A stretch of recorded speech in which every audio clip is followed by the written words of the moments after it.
სამშობლო, ამბობდა დედა ლუსი. ყველა სამშობლოს ეცეms. ჩვენ ხომ ბრმად და გულუბრყვილოდ ვიწყებთ ცხოვრებას და მერე როცა გონებაში ვარდებით, როცა საბოლოოდ გვეხილება თვალი, აღარ მოგწონს იქ, გვეშინია და მხოლოდ მაშინ გვახსენდება სამშობლო, მაგრამ უკან დაბრუნება შეუძლებელია, რადგან აღარ გვახსოვს სად დაიწყო ჩვენი ცხოვრება, რომელიც საერთო ცხოვრებაში ათქვეფილა და აღარც დასაწყისი აქვს და აღარც დასასრული. ჩვენს თავგზა აღვვნევია უსასრულო ტალანებში ხეტიალით და ჩვენი სურვილისამებრ კი არ მოძრაობ, არამედ მოძრაობის აუცილებლობა გვერეტება თავის ნებაზე. რითი მთავრდება ჩვენი ხეტიალი? არაფრითაც არ მთავრდება, არც თავი აქვს და არც ბოლო. მისი თავი იგივე ბოლოა, ხოლო ბოლო იგივე თავი.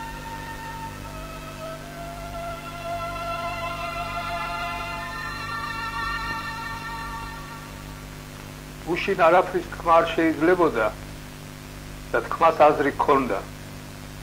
ეს კი ყველაფრის თქმა შეიძლება, მაგრამ სათქმელმა დაკარგა აზრი. იქნებ მართლაც აღარ ღირდეს არათუ ლაპარაკი, არამედ საერთოდ ცხოვრებას. თუ კი ჩემი არსებობა იმდენად აღიზიანებს ვინმეს, რომ ჩემს დასაკნინებლად, ჩემს დასადრგუნად, ალბათ ჩემს მოსასწრობადან, სად არის ნებისმიერი უსვინდისობის ჩასადენა. მაგრამ ჩემი სიკვდილი მით უფრო ნებაყოფლობით, მხოლოდ იმ შემთხვევაში იქნება გამართლებული, თუ კი ჩემი სიკვდილის მოსურნი ამის შემდეგ უკეთესი გახდება. ეს კი ძნელი წარმოსადგენია. უფრო სწორედ ძნელი დასაჯერებელია, რამდენადაც ცხოვრების სეული გამოცდილებით, უფრო საწინააღმდეგოა მოსალოდნელი. ჩემი სიკვდილის მსურველი ჩემს მერე სხვას დაადგამს თვალს და ახლა სხვისი მორიგი მსხვერპლის ყოფნა არ ყოფნის საკითხი გახდება გადასაწყვეტი. მართალია ახლა ისეთი დროა, დალაუნებურად ყველანი პოლიტიკაში ვართ ჩათრეულნი. ერთადერთი რაც დღეს კიდევ გვაკავშირებს ალბათ ისევ პოლიტიკაა, მაგრამ ეს სრულებითაც არ ნიშნავს იმას, მართლა პოლიტიკოსებად წარმოვიდგინოთ თავი. თითქოს პოლიტიკის წარმართვაც ერთნაირად გვეხერხებოდეს ყველას, ან და პოლიტიკის წარმართვაც ჩვენს ბუნება განწყობილებაზე იყოს დამოკიდებული ისევე, როგორც ჩვენგანვე გამოგონილი გზის ბედი. განა ვინც დაუშვათ მხატვრული ლიტერატურითაა დაინტერესებული მწერალიცაა, ან და ლიტერატორია, ასევეა პოლიტიკოსობად. ეს კი ჩვენი საქმის საკეთებლად მოგვიწოდებს ყველას, ანუ მხოლოდ იმ იარაღით საბრძოლველად, რომლის ხმარებაც არა მარტო გვასწავლა ღმერთმა, არამედ დაგვაგისრა კიდეც. მეგობრებო! მეგობრებო! მეგობრებო, სიჩუმე! ექიმი! ტრიბუნასთან ექიმი ქვევი!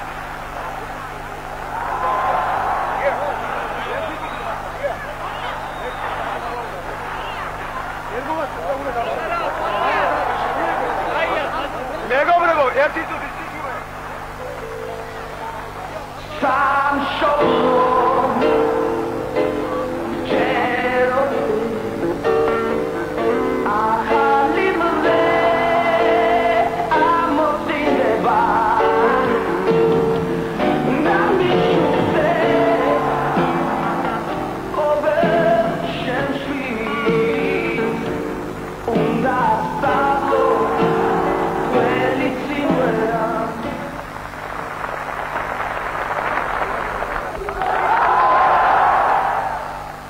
ალბათ ყველას გესმით, თუ როგორ მუდმივად ვაშინებენ სისხლის ღვრის შესაძლებლობით.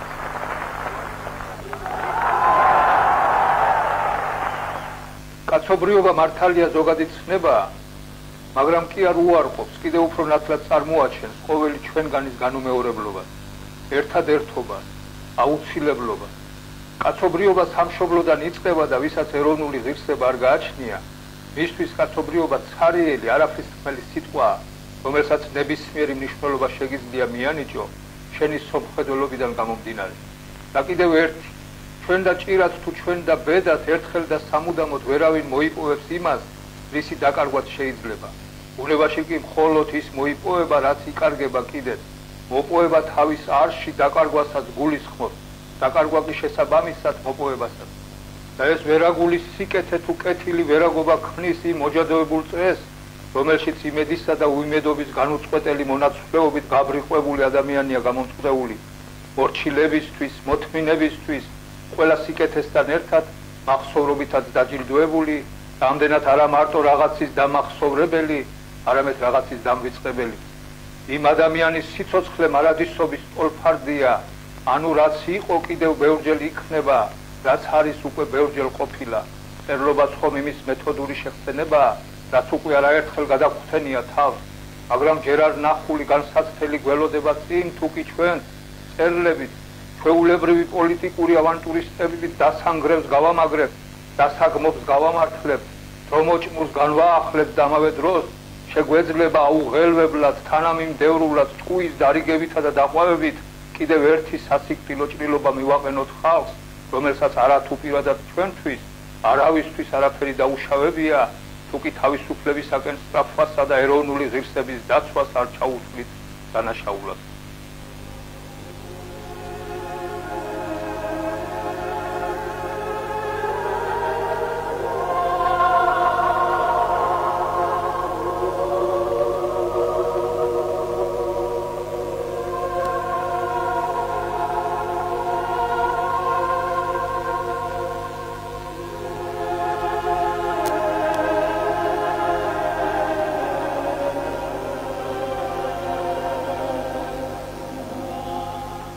კაცის არ იყოს, ხალხიც გაჭირვებაში იცნობა.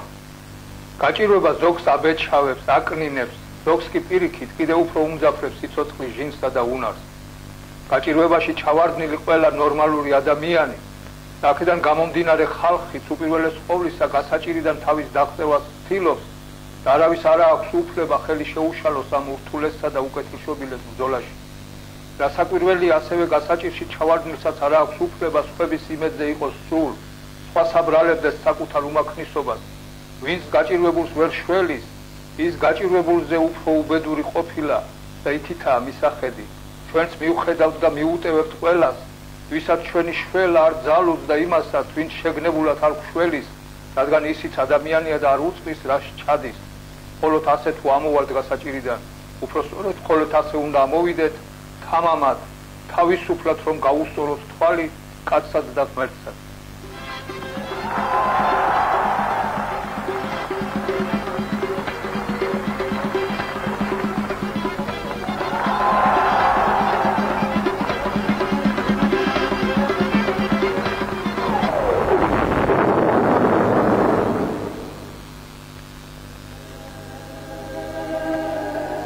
ხალხი თვალს გულში იბრუნებდა, ისეთი გრძნობა ჰქონდა, თითქოს სასაფლაოზე მოსულიყო, მიცვალებული კი შინ დარჩენოდა.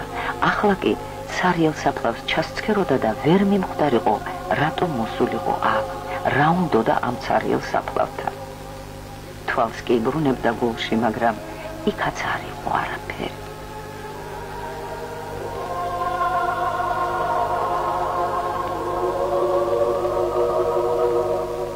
ყველაზე დიდი ბოროტება სიმართლის უარყოფაა.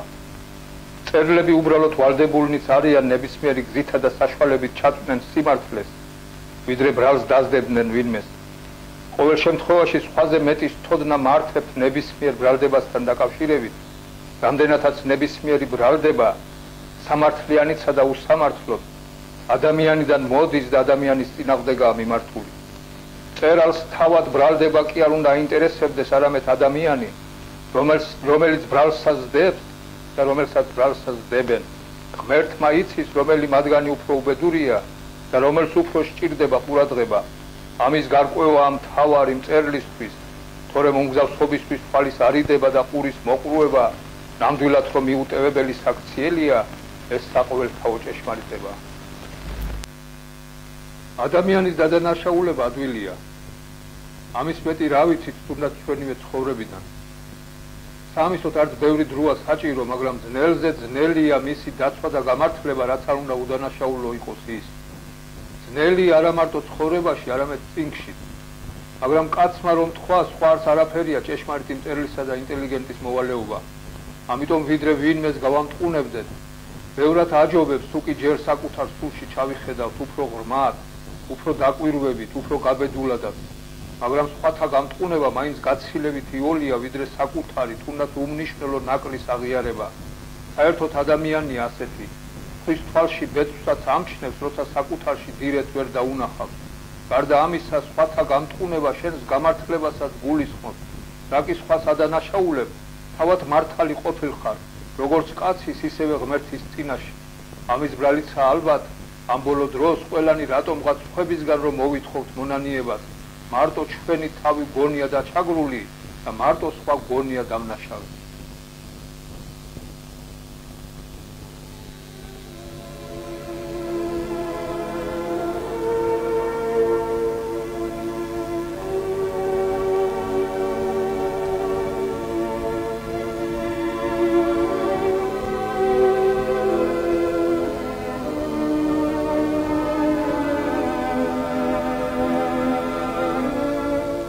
მათა ომი სამწუხაროდ თითქმის აუცილებელი უბედურებაა თავისუფლებისთვის, ღირსებისთვის, სამართლიანობისთვის მებრძოლი ხალხების.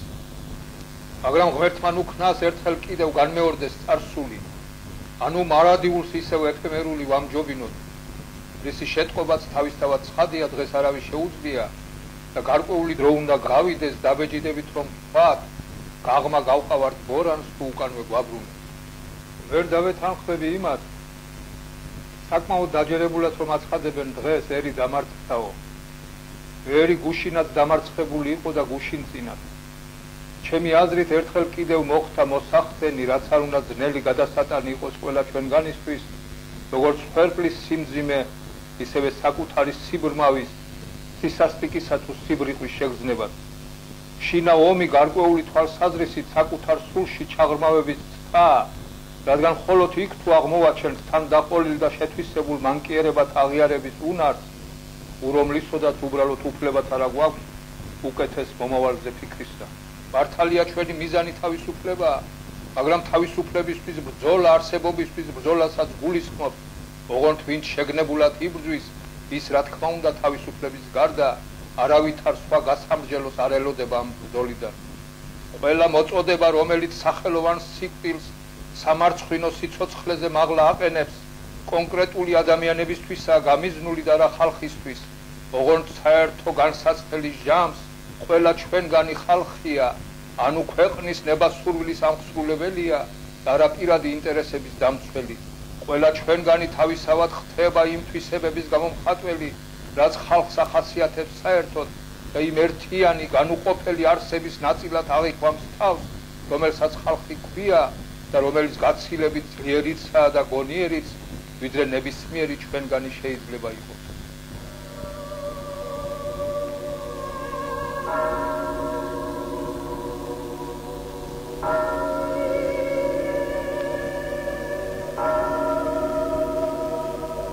ქალაქი ახალი ჩაძინებული იყო, გალავანში ორი კაცი რომ შემოვიდა.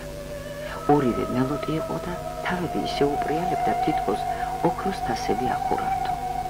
ისინი ძმები იყვნენ. ერთს შიში ერქვა, მეორეს ელდა.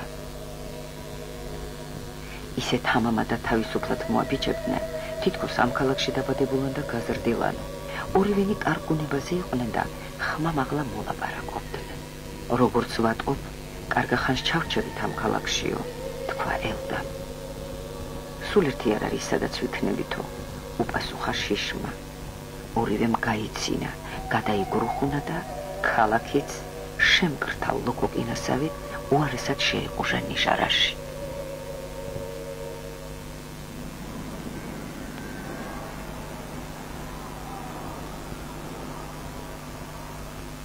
ადამიანის სიცოცხლე ხანმოკლეა თუ ხანგრძლივი, საბოლოო ჯამში მაინც ერთადერთი ნაბიჯით განიზომება. იმ ნაბიჯით, რომელსაც მაინც და მაინც მეორე ადამიანის და აქედან გამომდინარე მთელი კაცობრიობის სასიკეთოდ გადადგავს იგი.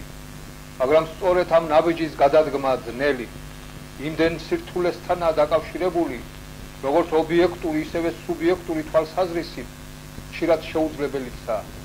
სამაგიეროდ ამ გადამწყვეტ ნაბიჯთან შედარებით სხვა ყველაფერი იოლიცაა და მარტივით.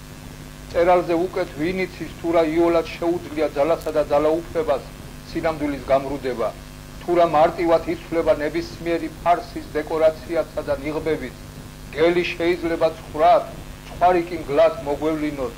სინამდვილე გაცილებით შემზარავი და შთამბეჭდავია, ვიდრე რომელიმე ჩვენგანის კალამს ძალუძ დახატოს. ხოლო რაც უფრო პატარაა ქვეყანა, მით უფრო ძნელი გადასარჩენია. განსაკუთრებით კი დღეს სისასტიკის, სიღატაკის, გაყალბებული დემოკრატიის, პოლიტიკური, ეკონომიკური თუ კულტურული ანექსიების ეპოქაში. პატარა ქვეყნისთვის ყველაფერი წაღმა უკუღმაა შეტრიალებული. ის რაც სხვებისთვის საზეიმოა, მისთვის შეიძლება სამგლოვიორო აღმოჩნდეს. სასაცილო, სატირალი, საიმედო, სახიფათო და ასე შემდეგ. მაგრამ თავისუფლება პატარა ქვეყნისთვისაც გარდუვალია. ოღონდ ჯერჯერობით თავისუფლებისაკენ მიმავალი სხვებთან შედარებით კიდევ უფრო მძიმე დღეში ვართ ჩავარდნილი და ესეც გარდუვალი აუცილებელი მძიმე დღეა, თუ კი თავისუფლება გვინდა. თავისუფლება რასაკვირველია, დიდი მადლია, მაგრამ ასევე დიდი ტვირთიცაა. თავისუფლებისაკენ სწრაფვა ადამიანის ერთ-ერთი მთავარი თვისებაა. დაიძვრება თუ არა ნაყოფი დედის საშოდან, იწყება მისი თავისუფლებისთვის ბრძოლაც, რაც ადვილი შესაძლებელია სიკვდილამდეც გაგრძელდეს. სიკვდილით კი ყველაფერი მთავრდება, ყველაფერი ბათილდება, ყველაფერი უქმდება. სიკვდილი მარადიული შვება კია, მაგრამ გარკვეული თვალსაზრისით ფარხმალის დაყრაცაა. სიკვდილის მერე ისევ სიკვდილი, ანუ არაფერი, მაგრამ საბედნიეროდ ხალხი უკტავებისთვისაა გაჩენილი. მისი სასჯელიც და ჯილდოც უკტაებაა, ანუ განუწყვეტელი ტანჯვა და მოლოდინი. ხოლო კაცობრიობამ თუ კი ხვალაც აპირებს ცხოვრებას, დღეს უკვე უნდა იცოდეს სიმართლე ყველაფრისა და ყველა შესახებ. სილამაზისა რა მოგახსენოთ, სიმართლემ კი შეიძლება კიდევ იხსნას ჩვენი წოდვილი დედამიწა, კიდევ აღადგინოს ვინ იცის რამდენნაირად დაგლეჯილი, რამდენ გზის გადანაწილებული მისი სხეული, ყველა ჩვენ თაგანის საერთო აკვანით და საერთო სამარეთ.